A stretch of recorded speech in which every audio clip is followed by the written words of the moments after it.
Allir þættir samstæðvarinnar eru fáanlegir á öllum helstu hlaðvarpsveitum.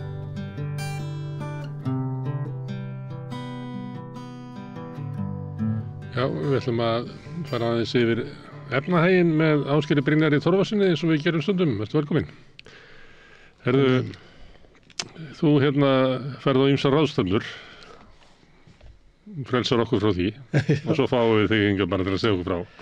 Það sem var núna í vikunni var svona velsældarráðstefna í Hörpu. Það er þetta ekki verkefni sem að Katrín Jakobsdóttir setti inn í gang að vinna að því að draga fókusinn á efnahagsmálum og ríkisfjármálum yfir í velsældarmarkmið? Jú, hún var með þarna, þær komu stundum fram Jessica Arden og Nicola Sturgeon og hún, forsætisráðherrar í Það sem allar eru fallnar? Nýja-Sjálandi og Skotlandi, já.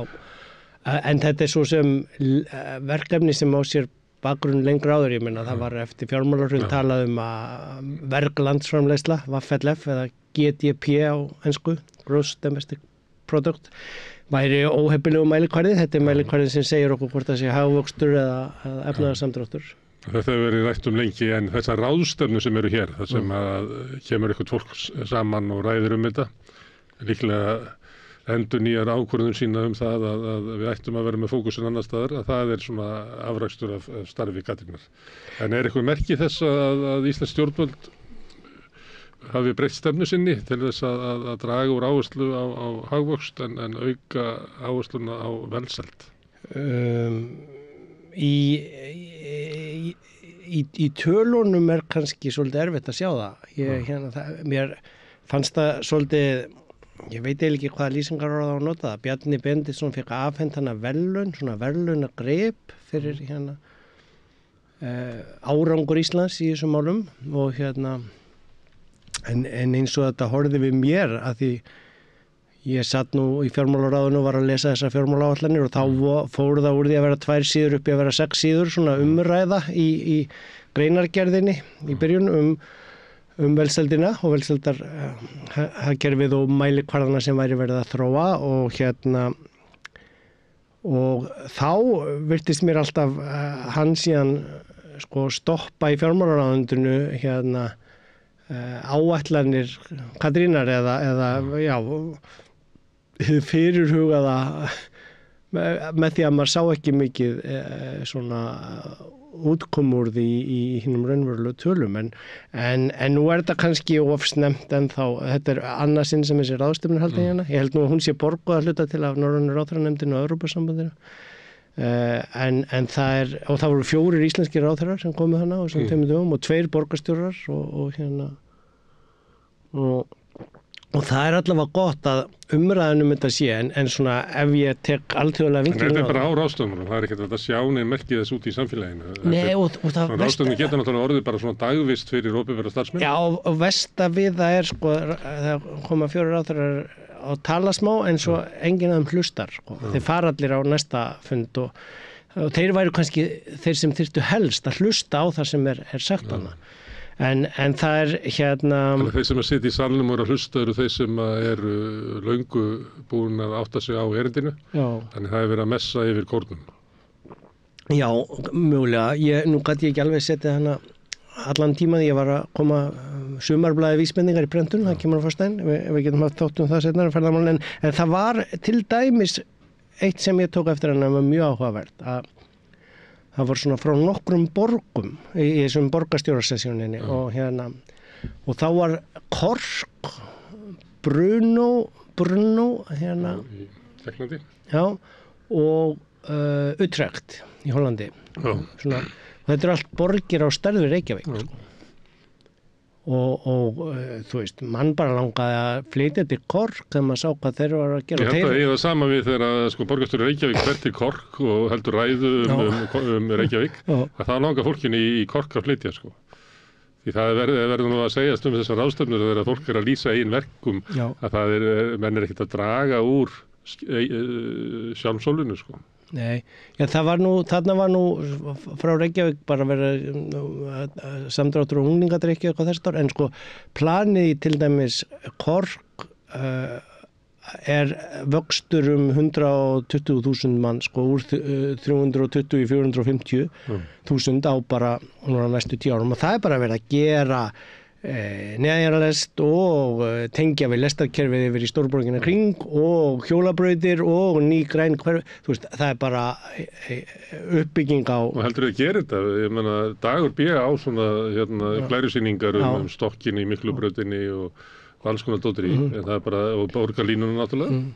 En hérna bara þetta ekki gert, þetta endar á glærunni. Nei, hann gæti hafa verið að blöffa mig, kynnirinn þarna, en ég hins vegar sko veit að tölurnar sem hann var að segja, Kork að nota peningi úr European New Green Deal, það er búið að vera áhersla á uppbyggingu, sko, þannig að annað dæmi, Utrecht, þeir eru bara búin að móta sér stefnu, þeir ætla að vera með lækninga við öllum krabbameinum, það er besta háskólasjúkrahús í Hollandi fyrir börn með krabbamein og þannig er bara tækni, þróun og uppbygging, þannig að sko og þú veist, síðan Bruno, þú veist, það sem að ég tók út úr sér að sko Evrópa er búin að fatta að það að halda hæfileikaríku fólki í góðu lífsumhverfi er það sem að skipulagið þarf að snúast og baráttan er í raun og veru það byrju töpu við góða fólkinu eða ætlum við að skapa því góð lífsskilyrði hérna og gera við gott umhverfi fyrir barnafjölskyldur að því að það er minnkandi og aðgerðina sem maður sér og fjárfestingar áhersluna sem ég sé úr tölunum þar, svona fljótt á litið, ég er ekki búin að lesa eins mikið dítil eins og ég er að það verið að gera það verið að reyna að bæta lífsumhverfið og lífsskilyrðin og hérna. Og hvernig bætur þú lífsskilyrði? Með því að hafa almenningssamgöngur? Já, geta 5 mínútna borgin, þá getur komist labbandi, hjólandi, gangandi á 5 mínútum í maturbúðina, leikskólan, þú veist, það er... En íslenskt samfélag, þjóttunum Reykjavík, hún er ekki á þessari leið, við sjáum hérna, það er mikil þétting byggðar hérna og maður geti haldið það að væri þá, fókusin væri þá að búa til svona 5 mínútan borgir. Já. En það verður kallað 7 mínútan borgir að það væri að gömul kona þyrfti ekki að vera lengur en 7 mínútur að labba til læknis. Þetta var eitthvað mann sagt um mig að væri reglan í París og inn í apótek. Hér er það verið að þétta í 101 og víðar en öll þjónusta, hún er út á Granda, þar eru 4 eða ekki 1, 2, 3 stórmarkaðir allavega í röð, þar eru 2 apótek en ég bý svona svolítið miðsvæðis og það er orðið erfiðar að fara í apótek, það er búið að loka nokkrum inn í hverfunum. Það er öll heilsugæsla miðbæjarins út á Seltjarnarnesi. Sérfræðingarnir eru oft upp í Ögurhvarfi eða eitthvað staðar enn lengra, nokkrir í Ármálunum. Við getum haldið áfram að tala um svona þjónustu, að þjónustan en hins vegar er mjög stutt í næstu lundabúð og næsta bar.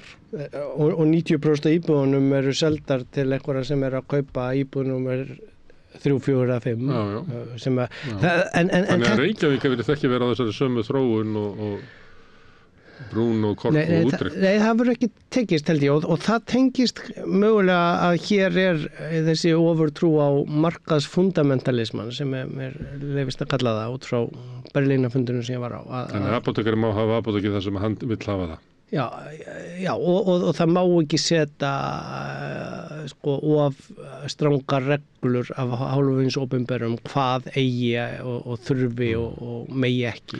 En ef apótekarinn setur apótekið sitt það sem hann vill hafa það, er það þá ekki þannig að það sé það sem er hagkvæmast vegna þess að hann setur það inn það sem að fólk fer og kaupir í matinn, það sem að stórmarkaðurinn er. Stórmarkaðurinn hann vill ekki vera vill ekki að fólk komi labbandi því að hann vill að fólk kaupi svo mikið að koma á bíl og noti innkaupakerfur til þess að hlaða inn. Þetta þau græða á þessu, bæði kaupmaðurinn og apótekarinn, en þetta segja þetta sé hvorki þjóðhagslega hagkvæmt né gott fyrir íbúana. Nei, og þarna er bara sko við eigum virðist mér miklu erfiðara með að breyta. Við erum bara ennþá með fjölgun bíla. Þú veist, þó við stuðlum að með fullt af penningur ríkissjóði að stiga fólk að kaupa rafmagnsbíl. Þá bara bætti það rafmagnsbílum við og traffíkin bara ennþá yfir þéttari í viðbúti við fjölgunina. Og það er ennþá svona umferðarmenningin að bílar flauta út á hjóli, bílar vilja ekki stoppa fyrir gangandi eða hjólandi. Þannig að þetta er eitthvað skonar svona, já, aftur, börnin mín þegar við fluttum á síðan að eftir því sem eftir að keyra þar sko, og tóku eftir í hér á landi að það var aldrei gefinn séns í umferðinni sko. Íslendingar eiga réttin og vilja ófrjálsi, vilja helst ekki gefa. Og eftir því sem að bílarnir voru dýrari sko, eða stærri jeppar þeim mun frekari voru þeir í að sko. Það mun ólíklegra að dýrbíl stoppi fyrir þeir á gangbraut heldur en ódýr bíl. Ég er gangandi vegfarandi og þetta er bara svona. Og það er líka annað sem að það er að ganga yfir gangbraut og það er ljós og svo kemur hann að tímabil sem var svona blikkar, stundum er það gult og það er blikki hjá ökumönnunum sem að þegi það að ef það er enginn þá máttu halda áfram. Að það er mjög eigur líkur á því að bílstjórinn skilgreinir að nú eigi hann réttin og hann eigi bara að keyra þig af gangbrautinni eftir því sem að bílinn er dýrari. Og þetta er einhvers konar svona, ég veit ekki hvaða orðum á öfga eða markaðsfundamentalismi. Þetta er að ég sem hef meira peningalegt afl, ég ræð. Og þá heldur samfélagi áfram á einhverju braut sem að mér sýnist að hinn samfélagin séu að sko setja gífurlega ekki bara peninga heldur afl, skipulag, reglur, umhverfi og umbreytingu í að gera breytingar á og það er einhvern veginn að renna meir og meir upp fyrir mér að það er einhvern veginn svo rosalega mikil andstæða við breytingar hér. Það þarf einhvern veginn alltaf að vera bara eins og á því. Ég var á kallaður niður á þing í gær, ég nenni ekki að sko það er best bara að segja frá því skilur, þetta er opinbert, þingið er opinbert og maður er kallaður fyrir þingnefndir og með dags fyrirvara því þeirra fellum Íslandsbanka frumvarpið. Nú er það nýtt frumvarp að þriðju tilraunina til að selja Íslandsbanka og það sko mann eiginlega bara sko fallast hendur það er þannig að markaðsett útboð sko. Ég veit ekki alveg hvort þið viti hvaða hugtak það er eða hvað er markaðsett útboð? Já sko að því ég fekk nú sólarhring til undirbúa mig og fór og las þetta frumvarp og þá samkvæmt bankasýslunni sem þetta frumvarp er snýst að fara framhjá að þá er markaðsett útboð með ensku hugtaki í svega fully marketed offering sem að snýst sko roadshow, þú veist, ef maður hefur starfað á alþjóðlegum fjármálamarkaði, það farið nokkrar vikur í kynningar milli, en það eru líka þá sko full underrated, full tryggt útboð, það er einhver stórbanki sem segir, heyrðu, þetta er svo flott rúsína, hér er að fara að selja. Þannig að Landsbankinn mun tryggja útboðið. Og bara seljandi segir, og þeir taka síðan áhættuna, ef ég selja ekki alltaf þá kaupum við það og selja það á næsta mánuði og tökum annarkvort smá hagnaði, smá tap, sko. Svona virkar þetta á alþjóðlegum alvöru mörkuðum, en hér er verið að setja reglur og leyfi og lög og jafnvel sérstakt frumvarp til að fara fram hjá bankasýslunni að því mér veitist við hennan hraðlestur á einu sólarhring fyrir þingnefndina til þess að gera það sem auðveldast fyrir söluaðilana að ná að selja þetta sem hraðast og sko markaðsverðið er undir bókfærðuverði á bankanum. Það var í fyrri 2 útboðunum alltaf að tala býtu ef að markaðsstaðstæður væru góðar. En núna er búið að búa til eitthvað það þurfi svo mikið peningi ríkissjóð á Grindavík eða eitthvað þó að skuldahlutfallið sé kringum 30% þá eins og það var að það verði að selja og ég spurði bara í þingna býtu liggur svona á að selja bara því það er að fara að koma kosningar eða sko hvert er markmið ykkar með lagasetningunni og það er A og B bók og getis umbætur á frumvarpinu að það var óljóst í fyrri frumvarpsdrögum hvort að hver söluaðili geti verið með sína tilboðsbók, þannig að það var bara svona í uppsiglingu, svona Excel-vesen eins og í síðasta útboði, en samt sko heimil til að hafa einn eða fleiri aðalumsjónaraðila. Hver á að vera með umsjónina og yfirsýnina á útboðinu og hver heldur utan ekki Íslandsbanki, það líka fyrir þeim mega ekki koma nálægt sölunni og hvernig valdi ráðuneytið og ekki Bankasýslan og Bankasýslan þannig samt til hliðina og ég sagði bara sko hvað eru þið að reyna að gera með þessu frumvarpi þegar þið eru ekki búin að setja frumvarp að breytingar á Bankasýslunni, heldur að setja sér frumvarp eins og að væri sér frumvarp virkun sem þyrfti ekki að fara í gegnum Orkustofnun. Það verið að tala það núna í hægrinu að nú verði að setja einfallega lög til þess að fara fram hjá þeim leiðum sem að var búið að gera samkomulag til þess að taka ákvarðanir virkjanir. Að nú orkuskorturinn orðið svo gríðarlegur að nú verði bara að setja sér lög. Það mun koma næsta vetur. Og þú veist, ég sagði bara við þannig sko, ég meina gervigreindin, þýðingavélarnar eru svo góðar og Bloomberg eða alþjóðlegir fjárfestar, þeir sjá alveg hvað þeir eru að gera. Sko þið getið ekki falið ykkur bakveg eitthvað eða látið lítið út fyrir eitthvað. Nú hvað eru þeir að gera? Já, þú veist, það mun engin alþjóðlegur erlendur fjárfestir vilja koma til Ísland sem er land sem setur... Það er engin erlendur fjárfestir nefnir einhverju braskarar sem hafa áhuga á því að kaupa hluti í íslensku bönkum. Það sást bara í þessum útboðum. Það kom einhverju erlendir brasksjóðir og það er alltaf litið á eins og eftir svona verður að fá einhverju erlenda aðila. Alveg sama hvers lið það er. Þetta er bara eitthvað svona brasklið sem að tók inn, keypti eitthvað, sá að það gæti grætt á þessu, seldi þetta aftur eftir 2-3 vikur, tók út einhvern milljarð og það þótti vera rosalega ávinningur að hafa náð inn einhverjum erlendum aðilum. Nei, og ég er ekki að tala heldur sem fjárfesti í bankanum, heldur bara hvernig viðskiptahættir á Íslandi það birtist í Íslandsbankamálinu. Þannig að það vill enginn snerta land sem svona viðskiptahættir sko stundar í. Ég meina peningaþvætti sektirnar sem að bankarnir eru að fá. Þú veist, þetta bara, við komum út í alþjóðlegu ljósi eins og einhver svona hvað sem við erum. Já. Það verður spilt hagkerfi sem er rekið fyrst og fremst til þess að koma eignum og völdum og auðlundum í hendur fárra. Já, og kannski það bara afhjúpast og elitismin í stjórnmálunum. Nú það er piparúð að nota þess og ráðherra geti kyrrt af þingfundinum. Sko. Þú veist, löggan er svona eins og pikkalóar fyrir svínakótilettunar inn í hvalbátinn, þú veist, þegar mótmælendurnir voru þó farnir, sko, og svo eru þeir svona, þú veist, ekki, eins og ég sagði síðast frá, þegar ég var í Berlín, ekki til að leyfa tjáningu mótmælenda, hvort sem það við umhverfisvánni, stríðin í Palestínu eða hvalveiðum, heldur þeir svona eins og einhvers konar stýrendur á flæði fólks í flughöfn, þannig að passa að vera ekki stopp, að passa að sé ekki háaði fyrir utan bílinn hjá ráðherra og að ráðherra þurfi ekki að bíða í 10 mínútur og heyra í liðnum mótmæla, heldur hann geti kyrrt beint í gegn. Sko. Þegar ráðherra ferðast í ráðherra bíl, þeir geta labbað, ég svo að píratarnir löbbuðu nú bara í burtu. Herðu, en ég veit ekki hvernig þetta tengist velsældinni.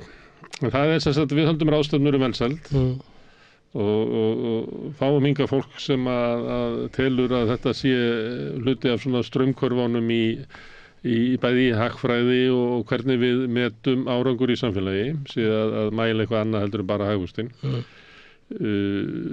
Þetta birtist hér sem svona ráðstefnur, sem að ráðherrarnir koma og halda smá tölu og fara svo. Þú eru á tilfinningunni að sé kannski enginn af þeim sem að taka ákvarðanir í þessu samfélagi sem að hlusta.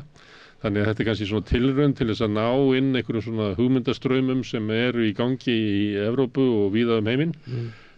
En það er kannski langt þangað til að þetta eru fáir dropar sem er að reyna að hola stóran stein.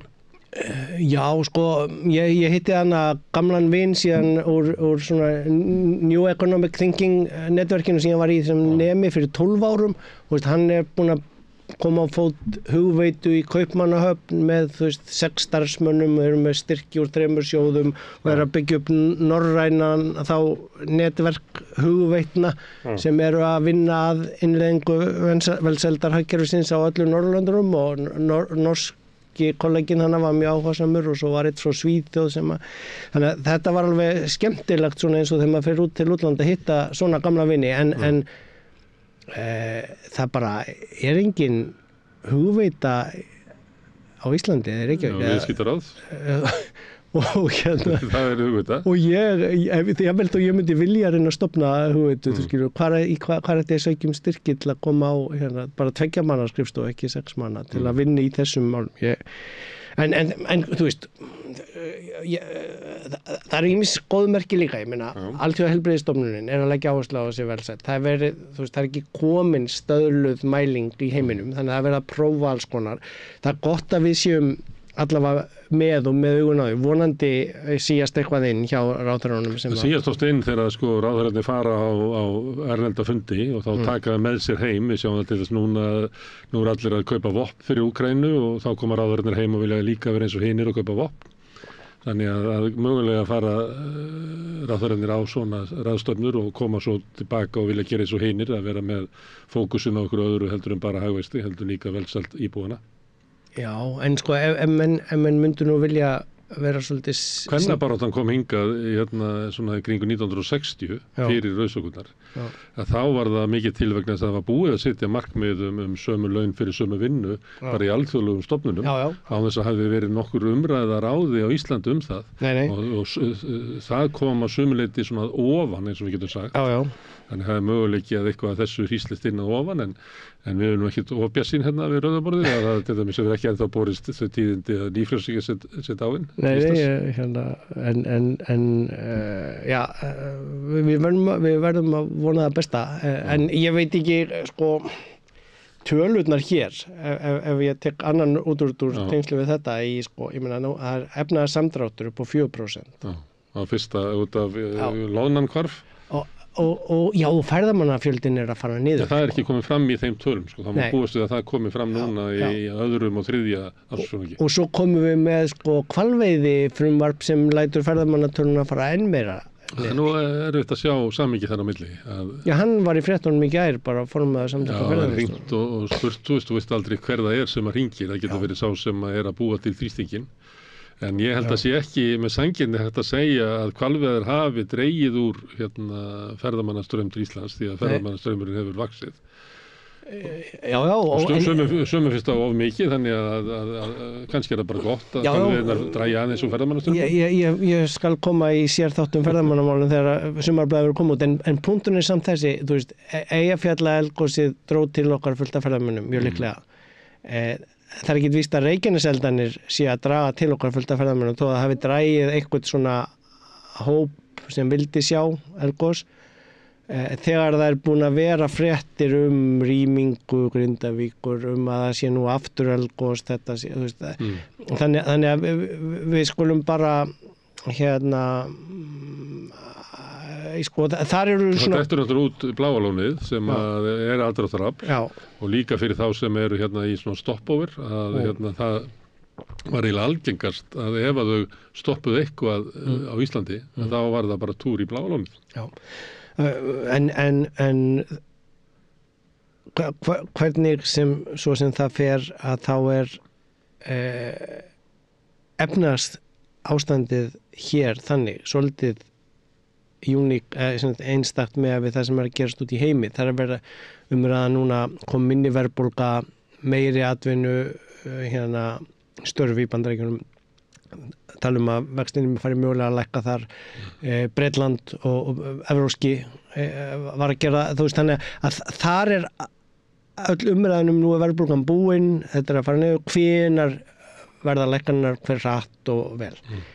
Hér er komin efnahagssamdráttur en áframhaldandi verðbólga. sko, stagflation enska hugtakið, stöðnunar verðbólga sem hræðilegasta. Fólk sem að lifði í 8. áratuginn á að geta munað eftir. Já. En þótt að við höfum ekki lifað þann tíma, það var mikil hagvöxtur á 8. áratugnum á Íslandi og mikil verðbólga. Já. Þannig að við lifðum ekki þetta tímabil. Það var aldrei verið hér verðbólga og samdráttur á sama tíma. Nei, nema núna, mögulega. Og ég held að menn veit ekkert hvernig það bregðast við því, sko. Þetta er það ástand út í heimi, í Bretlandi og Bandaríkjunum sem gat af sér til dæmis þá hugmynd að nýfrjósöki geti verið lausnin. Já. Að það kom í gegnum sko svona erfiða tíma þar sem að fólk og fjölskyldur höfðu lifað mörg ár og upplifað að kjörin þeirra væru sífellt að versna. Já. Og sá ekki neina von. En það var ekki við 8. áratuginn á Íslandi. Það var gríðarlegur bæði kaupmáttaraukning. Það var mikið búm, ennþá að koma í gegn sko að fulli yfir á Íslendinga yfir fiskveiðiauðlindinni, allir skuttogarnir, gríðarleg uppbygging út allt land. Þannig að það var þannig á þessum tíma á Íslandi. Þannig að þeir sem að lifðu 8. áratuginn ekki að bera saman við hvernig það var á Íslandi, heldur reyna að rifja það upp hvernig það var í öðrum löndum. Já, einmitt. Og þannig að þú veist, þetta bara, vonandi var þetta bara loðnan og vonandi festist þetta ekki í sessi sem efnahagssamdráttur og verðbólga, en hagvöxturinn var of mikill, ferðamannavöxturinn var of mikill. Ég meina, það var í sumarblaði vísbendingar í fyrra viðtal við Má Guðmundsson, fyrrum seðlabankastjóra, og hann sagði þar mjög skýrt: íslenskt efnahagslíf ræður ekki við þennan vöxt, sko. Hvað gerist þá ef vöxturinn er of mikill? Hvernig birtist skaðinn? Sko, eitthvað verður undan að láta, og það til dæmis hefur birst hér í þessari þrálátu verðbólgu sem hefur haldist hér meðan hún er að fara niður lífskjör almennings. Já. Það verður líka sem að leiði til vaxtahækkana, sem að leiðir stundu til þess að lán eru tekin af þeim sem að líta á að þeir séu í einhverjum svona vaxtargeira eins og þess ferðaþjónustunni. Þannig að athyglin fer meira yfir á greinina sem að getur ofrist sig, og núna er verðlagið svo hátt að túristarnir láta ekki bjóða sér þetta, og þá getur hún ofrist sig og þá fellur hún og við tökum tekjutapi á því. En við erum líka með eiginlega alla fjárfestinguna sem við eyddum á þessum tímabili í atvinnugrein sem er að falla niður, á meðan að það sem að atvinnugreinar sem ættu að taka við, að þær eru kannski 1, 2, 3 árum eftir í svona einhverju svona fjárfestingafasa. Og sko þannig er aftur þessi sami skortur eða hræðsla eða ótti við stýringu á að hlutverkins opinbera sé sko að setja reglur, umferðarreglur, stýra því sem að því hér hefur verið þessi markaðsfundamentalismi, bara að leyfa markaðnum að gera þetta frjálst, og það muni finnast bestu leiðir út úr því.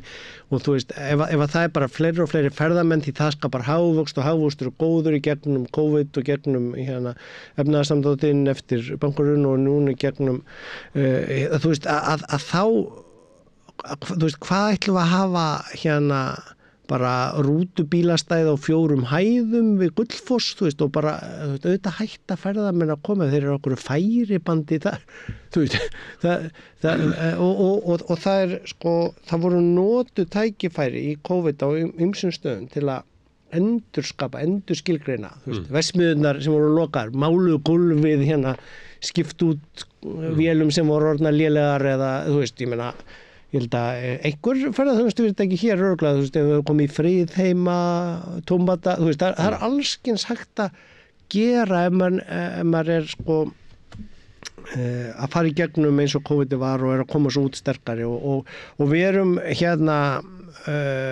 sko mögulega bara að fara að finna eitthvað jafnvægi ferðamanna strömi, ég veit það ekki, en vandinn er samt að sko, ef við erum búin að prísa okkur alveg út, þú veist, ef það er jafndýrt að fara í safariferð til Afríku eins og hingað, og sama tíma og það er kannski stríðsógnin og ríkir Amerikanar af einhverjum trúarættum fara kannski bara frekar til Alaska heldur en að vera að fara til Evrópu eða Alpana eða Ísland sko. Og þá komum við kannski að öðrum fundi sem að þú fórst á, sem að var prófessor Aliber, eða ekki? Jú. Aldraður maður á tíræðisaldri sem að svolítið svona góðsögn á Íslandi vegna þess að í aðdraganda efnahagshrunsins að þá kom hann og hélt fundin upp í háskóla og var með erindi fundarins var eiginlega ferðin frá Keflavíkurflugvelli í leigubílum þar sem hann sá alla þessa byggingakrana og hann byrjaði að tilkynna það að íslenskt efnahagslíf væri að steypast á hausinn af því að þetta var aðferð sem hann hefði notað. Já, vísitalan fjölda byggingakrana. Og hann hafði náttúrulega rétt fyrir sér. Já, hann hefði séð þetta í Tævan og fleiri löndum áður. Sem náttúrulega þannig að þótt að menn hafi rosalega trú á einhverjum Excel-skjölum og svona, þá náttúrulega hagfræði líka svona, þetta hugvísindi, allavega félagsvísindi. Félagsvísindi kannski. Það sem að menn eru kannski, verða læsir og það á nú oft við gamla menn sem hafa lifað lengi, að þeir verða svolítið læsir á svona einstök atriði og geta dregið ályktanir af tiltölulega takmarkuðum skilabóðum af því að nota reynsluna sína á innsæði til þess að segja þetta. Núna kemur hann hingað heim og hann segir að gengi sé allt og hátt. Já, sko hann kom einu sinni í millitíðina, hann kom eftir hrun, þá hitti hann líka hérna og þá var hann búin að uppfæra, hann hefur uppfært verið annar höfundur af bók Kindlebergar sem látin fyrir löngu, Mania, Panics and Crashes ofurlæti hvað er panik á íslensku? Svona örvænting og hrun, ofurlæti, örvænting og hrun og þetta lýsir allt frá Tulipannabólunni í Amsterdam og Ísland komið með 20-30 síður í nýju útgáfuna þessari, síðan kemur hann sem mestum oflæti og núna kemur hann og segir að hann talar allt fallega Ísland, bara hissa hvað þetta sé hvað hér sé mikil velsæld ef ég má nota það orð í þessu, sér enga fátækling á götunum og bara miðað við það sem hann kemur í Ameríku, finnst honum þetta bara ásamlegt að sjá hér svona virkt og öflugt hagkerfi, byggja nýja spítala og en hann segir alveg bara galla á hvað það er ótrúlegt hvað þeir eru búin að ná að halda gengi íslensku krónuna lengi, svona 15-20% á háu. Ég veit ekkert hvort að svo tala sér. Það sem að gerist þegar gengi of hátt að það í svona, ef við værum með eitthvað svona auðlindahagfræðing, hann myndi segja okkur að þetta sé mein á samfélögum sem við keyrðar áfram á auðlindum og þá það freistnivandi eða freistni stjórnmálanna að halda genginu háu vegna þess að auðlinda atvinnuvegurinn, hann þolir það vegna þess að hann fær ókeypis aðgengi af auðlindum, getur verið gull eða demantar eða málmar eða fiskur eða hvað sem eða orka og hann þolir það og með því að hafa gengið hátt þannig að þessi fyrirtæki fái þá lægra verð fyrir afurðir sínar erlendis í krónum talið að þá hluti af auðlindarentinu fluttur inn til landsins í ódýrum innflutningi. En hliðarverkunin af þessu það að það vex ekkert annað nálægt þessu. Að það ekkert engin önnur starfsemi sem getur lifað við þetta og kannski erum við að horfa upp á það að þótt að sjávarútvegurinn geti lifað við þetta háa gengi og getur ferðaþjónustan það ekki. Og þess vegna ferðamönnum fækkandi. Og þá virkar það þannig að það verða svona fráhrindis áhrif að sjávarútvegurinn og orkugeirinn sem stóriðan strókar út ferðaþjónustuna vegna þess að það geti ekki lifað við sama gengi. Var hann að ræða þetta að þetta væri ástæðan að við væri svona bara klassískt auðlindahagkerfi sem að væri með lötum stjórnvöldum sem að væri að kaupa sér svona tilfinningu almenning sem að hefði ágætt með þess að kókapössu væri ódýrara? Nei, hann fór ekki, hann var þannig aðalega að tala varðandi lífeyriskerfið þannig að það var nú fókusinn og það kom og það var tilefnið þannig að svo var hann að ræða efnarskerfið og hann var með svona 2 punta en hérna þetta var hliðarpunkturinn hans varðandi þetta sko mikilvægasta verðið í hverju hagkerfi verðið á gjaldmiðlinum og þess vegna þannig hann að segja að þetta sé og þetta bara skekkir, segir hann, en svo hann hins vegar hissa hvað þetta hafi haldið svona lengi. Ef að menn ætla að fara að tala hér að kalla fram gengisfellingu eins og var gert fyrir útvegin í gamla daga eða þegar útvegurinn réð ekki við þetta, þá var gengið fellt. Já, en eða þá að þetta muni gerast að þá mun allur innflutningu verða dýrari og verðbólgan halda áfram, þannig að þarna erum við komið með aðra hræðilega þverstæðu í hérna. Og snjóhengju. Já, og sem lýsir eiginlega, já, hversu... En ef við vorum að auðlindin þar, ég má skjóta þinn, aðferði sem þjóðir hafa notað út af þessu, til dæmis á félögum okkar í Namibíu, sem að við þekkjum núna út af Samherja, að þar eru auðlindirnar skatlaðar. Þannig að tekjuskattur fyrirtækja í venjulegu fyrirtæki kannski 30%, en ef að þú ert í málmvinnslu og námum að þá er hann 45% og ef þú ert í gulli þá er hann 60%. Og þetta er gert til þess einmitt að það sé hægt að halda þá genginu miða við aðra atvinnugreinar. Þannig ef við myndum miða gengi við þarfir ferðaþjónustunnar að þá er þið til ógnargróði bæði í álverunum og í fiskvinnslunni og Namibíumenn fara þá leið á því að skattleggja það sérstaklega. Þú getur kallað þetta auðlindagjald, getur líka kallað þetta bara gengis ávinningsskatt. Hvalrekaskatt. En það er þetta sem er lykilatriði með hagstjórn og hlutverk stjórnvalda í stýringu og þetta sem að Berlínarfundurum var líka þú veist að við sem farin frá markaðsfundamentalisma, ég er að reyna að nota það hugtak í staðan fyrir það vill enginn kannast við nýfrjálshyggju lengur á Íslandi eða frjálshyggju eða nýfrjálshyggju það að bara trúa því að það eigi ekki að skipta sig að og markaðslausnin sé best menn get ekki haldið því áfram í þessu en hvernig síðan á að jafna það er flókið, það er erfitt en það sem að hann var síðan að leggja áherslu á í viðbót við gengið og var að tala síðan breytingun í alþjóðahagkerfinu að því að á mót hliðin þegar maður er að tala það er náttúrulega verðið á dollarnum og breytingin sem hefur orðið að frá 1980 að þú nefndi það þá var þá voru Bandaríkin lánveitandi til heimsins og núna eru Bandaríkin orðin skuldunautur heimsins en þannig að það er verðið á dollarnum sem flækir þetta en það sem hann var að benda á voru 2 aðalpuntar alþjóðlega þjóðhagkerfið makró international kallaði hann það að ástandið þar við þurfum að skoða hvernig alþjóða hagkerfið er statt að því að við erum að selja fisk og ál þangað við erum að fá ferðamenn þaðan og síðan er það hinn meginpunkturinn er currency exposure, gjaldmiðla áhættan það er að segja hversu hversu viðkvæm við erum fyrir þessu verði á gjaldmiðlinum og þar var fókusin á síðan þessar eignir lífeyrissjóðanna sem eru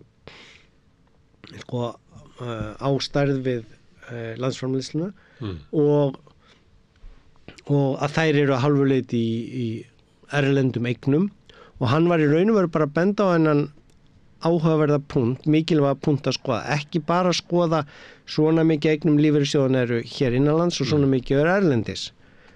Fyrir ekki heldur að það þarf að skoða hve mikið af tekjuflæði fyrirtækjana er í erlendum gjaldmiðli. Það er að segja eignina sem að lífeyrissjóðan eiga í íslenskum fyrirtækjum sem eru hins vegar bara háð sölu til útlanda og þar með í erlendri mynt að það er í raun og veru exposure, það er gjaldmiðla áhættan okkar og þar með er hún miklu meiri en helmingur að því að megnið af sko, já, ekki megnið, kannski helmingurinn af eignunum, sem sagt innlendur helmingur erlendur, en helmingurinn af innlendu eignunum, það er ekki nákvæmlega rétt að tala fyrirtæki sem að selja innanlands mat og dót, en hinn helmingurinn að selja til útlanda. Þannig nú bara íslenskt hagkerfi að sko, við erum svo háð viðskiptum við útlönd, miklu háðari heldur en Bandaríkin. Við eigum engan innanlandsmarkað, bara 400.000, þannig við getum ekki byggt mikið á því nema bara verið að selja hvort öðru sko tómata. En að öðru leyti þetta bara meira og minna utanlandsviðskipti og ef að þau geta gengið þá eru við náttúrulega að framleiða eitthvað sem að heimurinn þarf og þannig bara einhverja örfáa hluti eða fyrirbrigði en flytjum inn eiginlega alltaf megni af því sem við þurfum. En svo fyrir utan kannski við getum náttúrulega staðið okkur betur í því að framleiða mat innanlands en flest annað þyrftum við að flytja inn. Og þarna kemur, svo ég vitni aftur í bara viðtalið sem að koma í sumarblaðinu hjá mér í vísbendingu að þú veist, bónusbúðin í Stykkishólmi eða kjörbúðin í Mývatnssveit væri kannski löngu búin að loka nema að því að það er alltaf ferðamenn og þannig eru það svona hagsýnir ferðamenn sem vilja segja að við bara fókusera á luxusferðamenn sem mögulega algjörlega röng hugsun að því að þessir hagsýnu ferðamenni sem eru svona í sátt við samfélagið ferðast vel og vandlega þeir kaupa í búðunum og halda þannig með uppi þjónustustíð. Það átti ekki bjóða sér það að fara sko 2 á dag að borða á veitingastöðum og borga eitthvað sem að þeir upplifa sem bara svífurðu. Og þeir borða bara úr kælinum í bónus. Og ég meina þeim blöskrar hitt þeir hafa peninga til þess að kaupa á veitingastöðum þeir bara þetta er ekki huga að ráðstafa fésínu með þeim hætti. Og þú lokkar ekki sko ríka ferðamenn til Íslands með því að selja hambúrgaran á 4-5 skall sko. Ég legg mér alltaf að því að þýða þessa skyndibitastaði yfir í evrur eða eitthvað og maður kemst alltaf þeirri niðurstuð það bara hvergi í veröldinni er verið að selja sko pítsu hambúrgar eða pizza hér er eins og þriggjarétta matur á fínum veitingastaði í Berlín. Kannski erum við að fá falli í ferðarþjónustu út af þessu. En Aliber, nú var hann svo gamall og það er nú mikið talað um elli þessa dagana, sérstaklega út af kosningunum í Bandaríkjunum. Hvað veldur því að það þykir vera stór tíðindi þegar hann myndi heita háaldraður, hann er háaldraður. Hvað er það sem hann getur fært okkur? Er það þessi ef að menn halda hausnum sæmilega skýrum að þá er náttúrulega mikil verðmæti í því að heyra í manni sem er búin að vera að hugsa hagfræði í kannski 70 ár. Og það er frábært að hlusta á hann og bæði sem reynslubolti og sem að frá horfandi sem hefur fylgst með allavega hér í 15 ár. Svo var reyndar sko komment á erindið hans frá Má Guðmundsssyni, svo ég vitni aftur í hann sko, sem að er nú að búin að vera að vinna við það, þetta litla íslenska hagkerfi í alþjóðlegu samhengi sko, og hann er að vinna einhverju skýrslu lífeyriskerfið, þannig að það verður spennandi að sjá það sem kemur út úr því en sko þetta er einn af stóru fílunum eða stóru póstunum sem við þurfum að vera að kljást við. Það er þetta lífeyriskerfi okkar og það. Í síðan er það þessi stóra ferðaþjónusta sem er komin sem bjargað okkur út úr hrunnu en varð síðan of stór og síðan spurning hvort að við séum að takast að láta hana balanserast rétt eða hún sé að fara að vera til vandræða. Sko. En síðan erum við með náttúrulega þennan gjaldmiðil og þessa verðbólgu og þessa sér efnahagslegu ógn eða hættu að vera hér komin í sko samdrátt og verðbólgu meðan aðrir eru allt öðrum staði í heiminum. Aliber, hann er náttúrulega þótt hann hafi sko skrifað þessa frægu bók oflæti örvæntingu og hrun. Já, hann uppfærði hana bara. En þá hefur hann hann var hann náttúrulega sérfræðingur í erlendum fjárfestingum. Hann fæddur 1930, hann verður 94 ára núna í haust. Já. Herðu, þú nefndir eina ráðstefnu sem fórst á í Berlín sem hét Winning Back the People, sem hvað, ráðstefna svona straumkörf í hagfræði sem hafa verið svona í gangi alveg frá hruni nýfrjálshyggjunnar 2008. Já, og þar eiginlega, sko, það aftur svona haldið af hugveitu, tekur saman bæði fræðimenn og þá sem eru að fást við að faglega, policy makers eða þess og þar, í samtal og sko þar var undirtitillinn sko Winning Back the People og þar í raun og ógnin í Evrópu þetta með upprisu sko öfga hægri flokkan eða hvað við að kalla það, populismans og í raun og veru hvernig pólitíkin að sko tapa sínu trausti eða trúveruleika eða hvað að kalla það. Gamla pólitíkin. Já. Það bara, fólk upplifir það að stofnanapólitíkin séu ekki að veit ekki hvernig fólk hefur það, veit ekki hvað fólki vill. Já. Og stýri bara fyrst og fremst náttúrulega í góðum tengslum við auðvaldið, stýri samfélagunum til þess að auka hag og velsæld hinna ríku. Og það hlustu bara ekkert á okkur fátækafólkið. Nei, og the people, sko, fólkið, það ekkert einlega fátækafólkið, bara venjulegt fólk sem að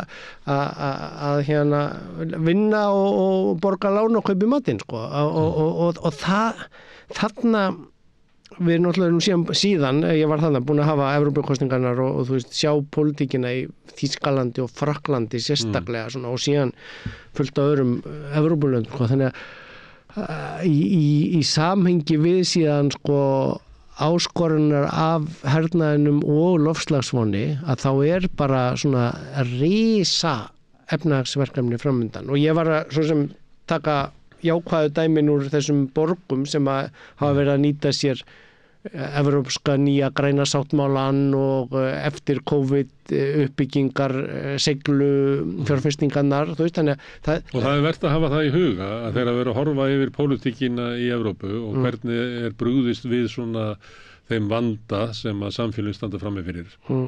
Þá stundum meira frumkvæði í borgum sem að sumar hverjar njóta þess að það kannski auðveldar að búa til einhverja samheldni með einhverja tiltekna stefnu, heldur en að það hægt í þjóðríkjónum, þar sem að sko átökin í samfélaginu eru orðið þannig að það erfitt að ná bara nokkrum sköpuðum hlut fram.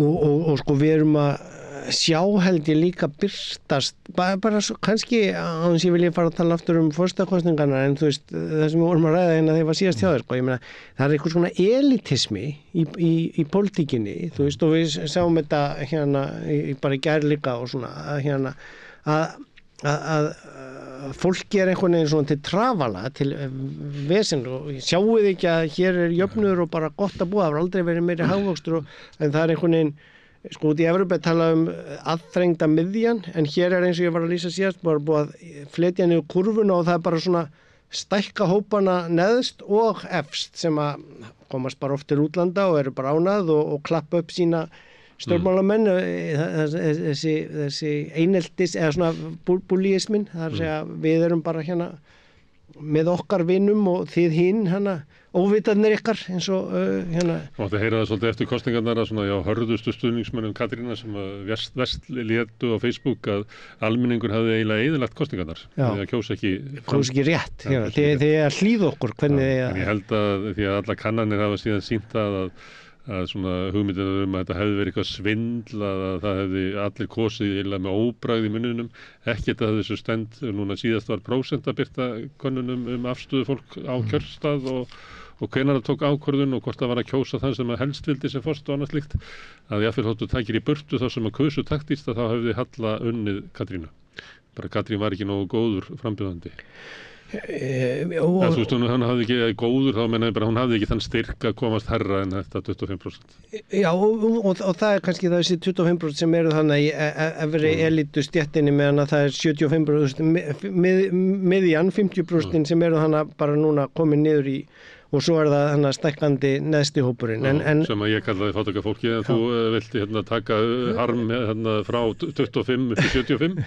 Það fólki sem upplifa líka svona fjarlægð frá stjórnvöldum, missa trú á... Já, ég meina það fullt af fólki bara sem á fínum launum, sem að fá tvöföldun á húsnæðiskostnaðinum sínum og að sjá dýra matarkorfu og þannig að þetta og þú veist, við leysum ekki efnahagsvandan hér með því að með háu vöxtunum að skera niður utlandsferðirnar af efri helmingnum úr 3 niður í 2 eða 1. Þú veist, það hefur kannski smá áhrif á stýringunum genginu og hvað við erum að eyða mikið af túristapenningunum sem kom inn í útlöndum en þú veist, ef þú nærð ekki verðbólgunni og hún helst bara alltaf hana í okkur vöxtunum þá erum við bara þú veist, eins og birtist svolítið í eldhúsdagsumræðunum í gær, ég horfði nú ekki á það nema að hluta, þú veist, að það bara eins og að séu byrjaða kosningar, þú veist, að hver ráðherra í ríkisstjórninni talar bara einhvern veginn sitt og svo stjórnarandstaðan bara með kosningaumræðu plögg, þú veist, og þau skynja náttúrulega að fólk ósátt við efnahagsástandið. Ég var að hugsa þegar ég var að hlusta á þetta, eða svona eins og maður gerir með öðru eyranu, þetta náttúrulega ekki hægt að, þetta náttúrulega ekki, það ekki mikil gæði endilega. Það sem náttúrulega, einhverju leyti þá hefur þetta þróast þannig að þetta ekkert samtal. Þetta bara, fólk flytur sínar aríur og þar verður þetta svolítið leiðilegt, sko, vegna þess að það ekki tenging á milli, þetta ekki raunverulega umræður stjórnmálaástandið eins og þetta ætti að vera, heldur kemur bara hver fyrir sig og hlustar ekkert, þetta flytur bara sína ræðu. Sjálfstæðisflokkurinn lagði áherslu á því að koma fram með að því hann hefur sagt að séu 3 mál sem hann leggi áherslu á. Það að ná niður verðbólgunni, það að ná tökum á innflytjendamálum og orkumál. Og hann sendi sína ráðherra í þessum 2 málum til þess að tala. Þannig að mér fannst það alveg að vera svona í sjálfum sér í takt við erindi flokksins í tengslum við þessa ríkisstjórn Bjarna Benediktssonar. Nema þau ekkert að ná niður verðbólgunni, efnahagsstjórninni. Þeir ekki með ráðuneytið, sko. Þess vegna fóru þeir með innflytjendunar. Þar náttúrulega ótrúlega undarleg staða. Þetta mál sem hefur eiginlega tekið yfir sviðið. Ég var að rifja það upp í gær að núna 19. júní, þá ár síðan að Bjarni hélt ræðuna sína á tröppum Bessastaða þegar það var verið að skipta dómsmálaráðherra og sagði og tók undir eiginlega málflutning Jóns Gunnarssonar sem hafði raunverulega flutt þessa kenningar að ástæðan fyrir því að hér væri hrörnandi innviðir og veik grunnkerfi í samfélaginu væri fjölgun hælisleitenda, að þeir væru að éta okkur út á gaddinn. Og þetta hafði enginn tekið undir þetta svona neitt rækilega fyrir hann að Bjarni geri það og geri þetta eiginlega stefnu síns flokks þarna fyrir rúmu ári síðan. Síðan þá hefur þetta verið gegnumgangandi í allri umræðu að það sé eitthvað stjórnleysi á landamærunum, að séu einhverja sér íslenskar reglur sem að valdi því að fjölgar alltaf innflytjendum, þrátt fyrir það að innflytjendum hefur fækkað, hælisleitendum hefur fækkað á þessu ári 50%, 56% frá því í fyrra. Samt talað áfram að kostnaðurinn var 16 milljarðar, svo var hann 20 milljarðar, svo var hann 25 milljarðar. Þannig að þessi umræða virðist vera einhvern veginn án allra tengsla við raunveruleikann. Og Guðrún hélt síðan ræðu í gær sem að var eins og að bara með óbreytta afstöðu, ekki tekið til þess að hælisleitendum hefur snarfækkað. Og að þeir hælisleitendur sem koma hingað í dag, það sem afur á þessu ári, það eru 2/3 af þeim eru flóttamenn frá Úkraínu og ekki tillagan raunverulega það að hætta að taka á móti flóttafólki frá Úkraínu, sem að þó Úkraínufólkið, þannig að það hlustar, skynjar, og ég veit ekki hvað það tókst eftir, það voru fréttir að í þessari viku og einhver leyti í síðustu viku líka, það sem átti heyra ótta flóttafólks frá Úkraínu, þannig að þeir koma hingað inn og fá 3 ár og það var framlengt 1 ár núna síðast, og þannig að það kannski á næsta ári og þarnæsta, þá gæti það fara að gerast að Íslands stjórnvöld taka ákvörðun að senda Úkraínufólki heim. og því að það líka gerast það að þeir sem að flúðu Úkraínu á sínum tíma átt að sig á því að þú ert ekki að fara heim, það ekki að þetta stríð mun bara halda áfram og Úkraína líklega þú veist að vera splæsinni aftur á steinöld, þannig að það verður hryllilegt samfélag bara næstu áratugina, það bara vantar bara heilu árgangana í sko þjóðarlíkamann og það er búið að eyðileggja og skemma allt og það er sömu vandamál sem verið að glíma, það er gríðarleg spilling og fleira, það er bara óljóst það ef þú er búin að flýja Úkraínu, hvort þú sért nokkuð á leiðinni heim, þannig að fólki hefur hugsað það, svo lést það sem að sko stjórnvöld eru að segja og dómsmálaráðherra Sjálfstæðisflokksins og fleira og upplifir það bara, það er bara allar líkur á því okkur verður bara hent heim eftir kannski 1 eða 2 ár.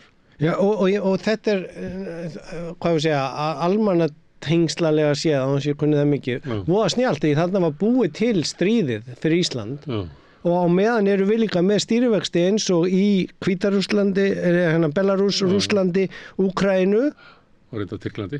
Já, og Tyrklandi. Já.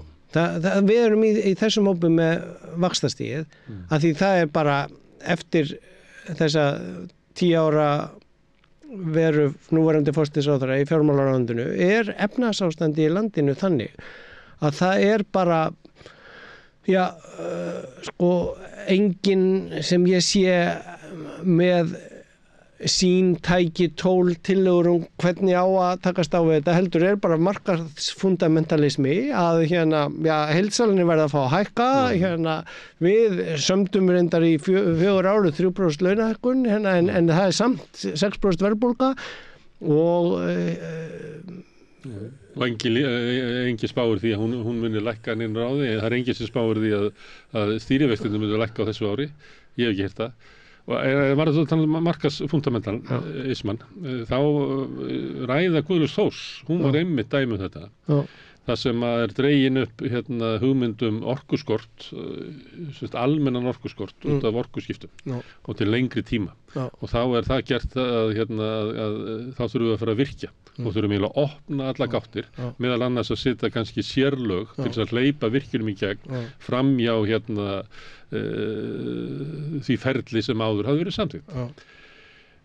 Bjarni Bjarnason fyrirverandi forstjóri Orkuveitunnar, hann kom hingað og hefur verið að skrifa og verið að benda á þetta að það sem að mun gerast þegar allt í einu bara verður villt af vestrið þá er bara opnað og allir geta virkjað vegna þess að við höfum svo mikla trú að því að markaður viti það. Það er einhverjir norskir ævintýramenn sem að vilja búa til vindmyllugarða á hálendinu, ráða eitthvað fyrrverandi ráðherra eða eitthvað í eitthvað lobbyisma og það lekur allt í gegn þannig að það verður samþykkt eitthvað lög þannig að það er eiginlega enga reglur sem að fylgja þessu, þetta verður svipað með fiskeldið þannig að það bara verður opnað fyrir það. Þegar að þetta gerist og þú ert komið með eitthvað orkuver að þá er það ekki, þú situr ekki og býður þangað til að orkuskiptin kalla eftir meiri orku yfir langa tíma, þú situr ekki uppi með fjárfestinguðina upp á 100 og sættir við tekjur upp á 5 til að byrja með sem eiga síðan hægt og bítandi að vaksa upp í 100 á kannski 20 árum, nei, þú ferð og leitar að einhver stórkaupanda til að kaupa orkuna frá upphafi, til að fjármagna fjárfestinguna og það leiðir til þess að það verður algjört búm í svona orku gagnaverum, einhverjum orkuríkum iðnaði og öðru slíku sem verið að setja í ganga því að við byrjuðum aðeins að tala um hagvöxtinn og well-being og þú varst að tala um að ferðaþjónustan hefði vaxið of hratt þarna í ræðinu hans Guðlaugs maður heyrði að þarna væri að fara í gang eitthvað stórkostlegt búm sem að myndi leiða til ofvaxtar á Íslandi svona næstu 15-20 árin. Já, að því að þeir sjá einhvern veginn að núna er ferðamanna hagvaxtarbólan búinn, þó er ferðamanna straumurinn vonandi að ná einhverju eðlu jafnvægi og það ekki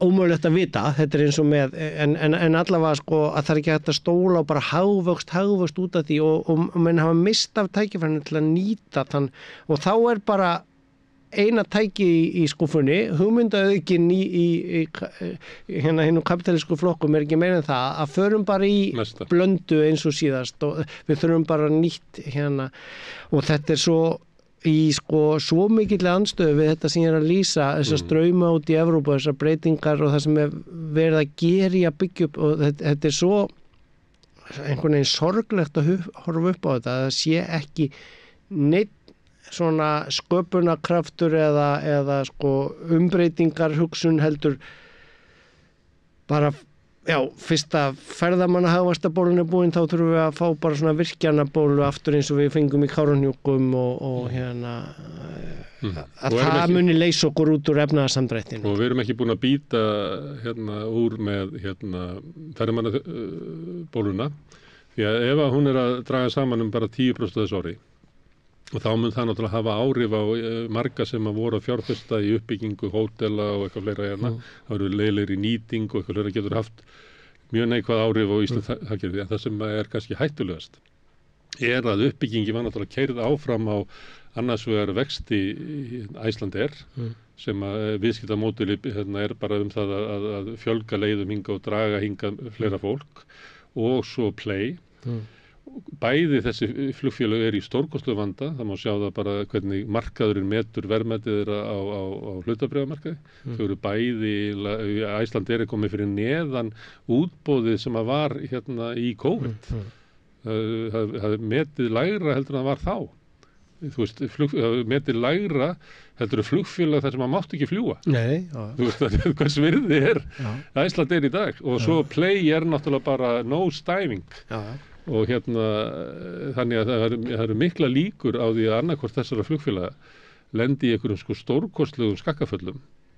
Já. Ég meina, ég heyrði að sko ég held að séu 1 eða 2 eða 3 flugvélar frá Icelandair sem eru í svona leiguflugi, svona risa einkaþotu bransa bara. Þegar einhver ríkur er að fara með 80 vini sína í afmælisferða heiminn eitthvað, þú veist, þetta er þetta opinberlega viðskiptamódeli hjá þjóðarflugfélaginu sem er okkar brú til umheimsins en það getur vel verið að vera ómikið að velum að sé snjallt að nýta þær í svona, ég þekki það ekki nóg vel en þetta er viðkvæmt að þegar að verður samdráttur 10% hjá fyrirtækjum sem að náðu ekki að hafa ísu á áður að þá lenda þau náttúrulega í einhverjum vandamálum. Og keyrð svona á brúnni og svo sko eins og ég hef nefnt áður, ég meina þessar borgir og fleiri borgir sem ég hef hafa verið að nota síðustu 10 ár til að byggja upp almenningssamgöngur og við erum bara að rífast borgarlínu og gerum ekki neitt, við erum bara með lengri og lengri biðröð, meiri og meiri mengunar bílum að sko og við meiri sé að bara stækkum flugvélaplönin í Keflavík og svo sko túristar sem komingað þeir verða að lega bíllegubíl. Það er engar almenningssamgöngur fyrir þá til að ferðast eins og þeir geta gerst í almenningssamgöngum í hinum borgunum. Meira segja að því að var á Akureyri, það er ekki einu sinni strætó frá flugvellinum á Akureyri inn í bæ. Og svo eru veginir ekki til þess að taka móti aukinni umferð sem að meðal annars sést í því að það eru komin 11 banaslys í umferðin þessum hafið þessu ári sem er náttúrulega ætti að kalla á sko skyndilegar aðgerðir. En það er annað sem hefur verið bent á að sko planið það að byggja upp samgöngur með svona með því að draga einkaaðila inn, með því að láta þá fjármagna framkvæmdirnar og rukka síðan almenningum gjald, að það er ekki að ganga upp. Það er leiðin yfir Hornafjarðarósa að það hefur strandað og Vegagerðin mun borga það allt saman. Ölfusárbrúin, hún er í einhverju frosti. Já, sko, Guð forða okkur. Það þráttur þessa augljósu þörf á að byggja vegakerfi, alveg eins og það er augljós þörf að byggja húsnæði, þá er hvorugt að ná í gegn. Já, og út frá þessari heimasköpuðu áþjánum að það megi ekki taka lán til að byggja upp inn við, heldur þurfa að fara í að fá einkafjármagn og svo gengur ekki svona hugmynd utan úr hinnum stóra heimi hér í þessu litla hagkerfi að fara að ætla að láta fólk borga, fara yfir Ölfusárbrúna. Það voru 3 sem buðu, 2 sem drógu sér tilbaka, 1 eftir. Og það er ekki einu svona gefnar upp tölunar, þannig að við getum ekki metið það. Þú veist, þetta er náttúrulega bara eins og Vaðlaheiðargöngin sem var líka þegar fyrir að leka, þá þarf ríkið að borga og svo frábært einhverju getur nýtt heitavatni sem kemur og byggt upp böð, þannig að það sé ekki bara á Bláa lónu, það sé líka þar, þú veist, flott, en sko það að ríkið eigi alltaf að núllast burtu, megi ekki skattleggja, og þar með hallarekstur í 9 ár og sko þetta er bara svona að verða skólabókardæmi sko samfélagslegt niðurbrot þegar að önnur samfélag eru að nýta tíman núna í öllum krísunum til samfélagslegar uppbyggingar og það er svolítið sorglegt að sjá einhvern veginn úrræðarleysið í sko og að pólitíska umræðan hún einhvern veginn, það er allt bara svona óumflýjanleiki að gera hlutina eins og við alltaf gert þá eða þá að reyna að taka eitthvað svona útlenskar hugmyndir þú veist eins og þetta útboð á Íslandsbanka, miskilja það eitthvað í þýðingu og klúðraði algjörlega eða þú veist taka svona PPP og bara ætla að setja það á þú veist hringvegin, Ölfusárbrúna þú veist, það þýðir bara dýrari fjármögnunarkostnaður í staðan fyrir að ríkið bara byggi brú eins og Vegagerðin hefur alltaf gert og þú veist, þannig að þetta er Einrökin voru þau að með þessu væru túristarnir að taka þátt í að byggja upp vegakerfið, af því þeir eru rukkaði líka. Já, en sko, þú veist, við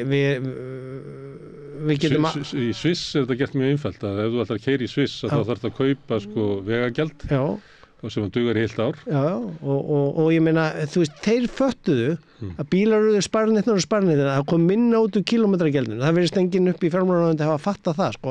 Og svo komu rafmagnsbílar sem fjármálaráðuneyti borgaði 1 milljón per bíl og þeir borguðu ekki neitt bensíngjald, sko. Þannig að tekjurnar af umferð hurfu og þá ætlar bara að sleppa að byggja Ölfusárbrú sko þannig að hún hrynur kannski með 2 rútum og 10 túristum af því að einhver engaðli hann tafðist hjá honum að byggja þú veist, við erum að tefja að byggja borgarlínu almenningssamgöngur, þú veist, strætóin kemur ekki, ég þetta pikkaði upp því að þú veist, við getum ekki rekið gamaldags strætókerfi. Og býð þó á Hverfisgötunni sem að sko borgarlínan á að ganga gegn, ætti að vera sko besti staður í heimi varðandi almenningssamgöngur, en ég á í stökustu vandræðum sko að komast í vinnuna því að það er alltaf verið að breyta eða leggja niðurferðir eða og það er bara því að það er bara lokaður hlemmurinn að ég sé ekki alveg hvernig það tekist Hverfisgötu. Nei, en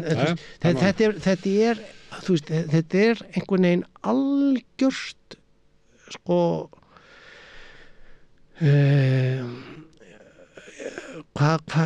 mig eiginlega skortir orð til að lýsa þetta komandi úr þessum alþjóðlegu ráðstefnum þá að horfa á síðan raunstöðuna hér að það er algjört niðurbrot einhvern veginn, það virðist sko allt vera klúðurast og samt erum við ríkasta þjóð í heimi og það er einhvern veginn bara að við erum búin að stækka